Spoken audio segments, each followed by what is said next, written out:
আমাদের পশ্চিমবঙ্গের শাসক দল তৃণমূল কংগ্রেস। এই তৃণমূল কংগ্রেসের অন্যতম মুখপাত্র কুণাল ঘোষ। এই কুণাল ঘোষ কিন্তু মিডিয়ার সামনে অনেক সময় বিতর্কমূলক বক্তব্য বা কথা বলে থাকে।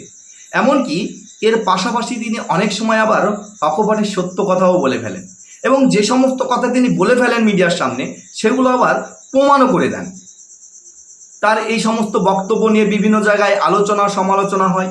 কেউ তাকে আক্রমণ করে বলে আপনি একজন সাংবাদিক ছিলেন এবং বর্তমানে আপনি তৃণমূল কংগ্রেসের মুখপাত্র, এমন ধরনের কথা আপনার মুখে মানায় না।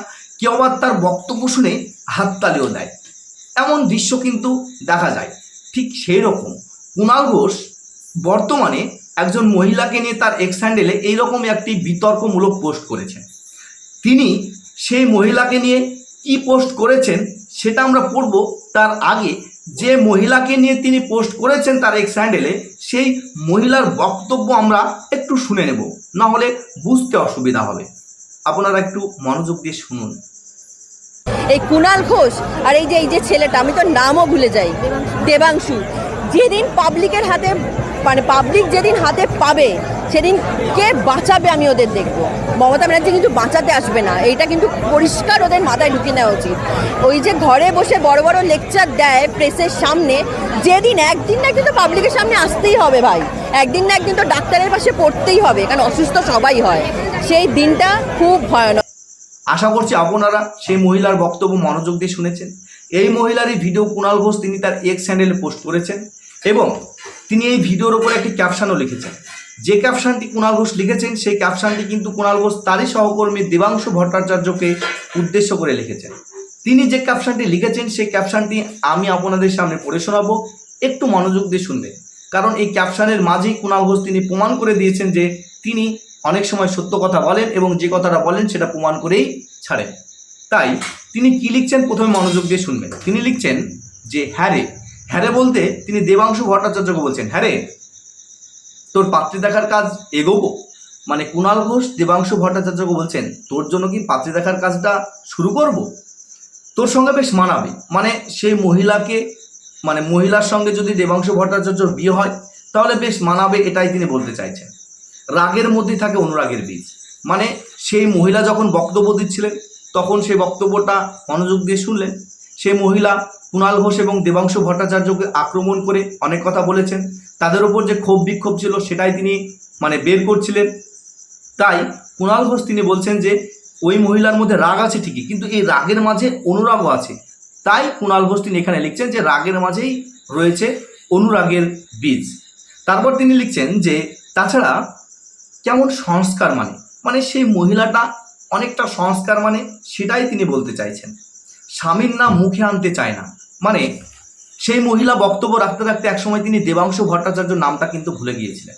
যখন দেবাংশু ভট্টাচার্য নামটা ভুলে গিয়েছিলেন পরবর্তী সময় তিনি বললেন যে নামটা মনে আসছে না, তারপরে তিনি কিন্তু দেবাংশু ভট্টাচার্য নামটা বলে তাদের উপরে ক্ষোভটা কিন্তু মিডিয়ার সামনে বলতে শুরু করলেন। তাই কুণাল ঘোষ তিনি বলছেন বেশ সংস্কার, মানে স্বামীর নাম মুখে আনতে চায় না। কারণ আমাদের পশ্চিমবঙ্গের কিছু বাঙালি মহিলা তারা তাদের নিজের স্বামীর নাম মুখে নিয়ে আসে না, তাই কুণাল ঘোষ উদ্দেশ্য করে বলেছেন সেই মহিলাকে। তারপর তিনি বলছেন আমার তো নিজেকে ভাসুর মনে হচ্ছে বা ভাসুর লাগছে, এরকম ধরনের কথা বলেছেন। মানে কুণাল ঘোষ তিনি একজন মহিলাকে উদ্দেশ্য করে বা মহিলাকে নিয়ে তিনি তার সহকর্মীকে এই ধরনের কথা তিনি বলছেন বা লিখছেন। এই নিয়ে কিন্তু অনেক সমালোচনা হচ্ছে। অনেকে বলছেন আপনি একজন সাংবাদিক ছিলেন, বর্তমানে আপনি শাসক দলের মুখপাত্র, আপনার মুখে এই ধরনের কথা মানায় না একজন মহিলাকে নিয়ে। কিন্তু আমি বলবো যে কুণাল ঘোষ এখানে একটা দামি কথা বলেছেন যে সত্যি রাগের মাঝে থাকে অনুরাগের বীজ।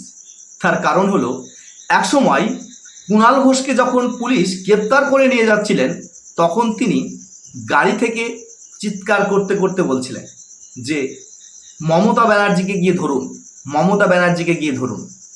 তার সেই সময় কিন্তু তার মনের মধ্যে মমতা ব্যানার্জির প্রতি অনেক ক্ষোভ বিক্ষোভ রাগ জমেছিল।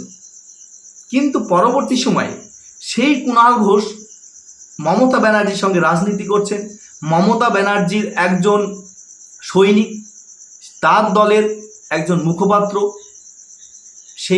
সেই কুণাল ঘোষ তিনি প্রমাণ করে দিলেন যে সত্যিই প্রমাণ করে দিয়েছেন যে সত্যি রাগের মাঝে থাকে অনুরাগের বীজ। এবার আমরা দেখব একসময় কুণাল ঘোষের মমতা ব্যানার্জির প্রতি কতটা ক্ষোভ রাগ ছিল। দেখুন আপনারা। মিথ্যা মামলায় সিবিআই যেখানে মামলা করছে,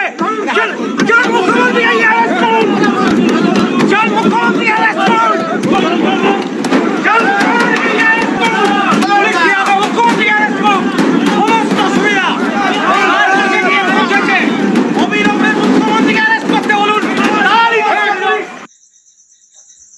আপনারা দেখলেন যে একসময় কুণাল ঘোষকে যখন পুলিশ গ্রেপ্তার করে নিয়ে যাচ্ছেন, তখন কুণাল ঘোষ বারবার তিনি বলছেন, আমাকে কেন, মমতা ব্যানার্জিকে গিয়ে গ্রেপ্তার করুন, মমতা ব্যানার্জিকে গিয়ে গ্রেপ্তার করুন।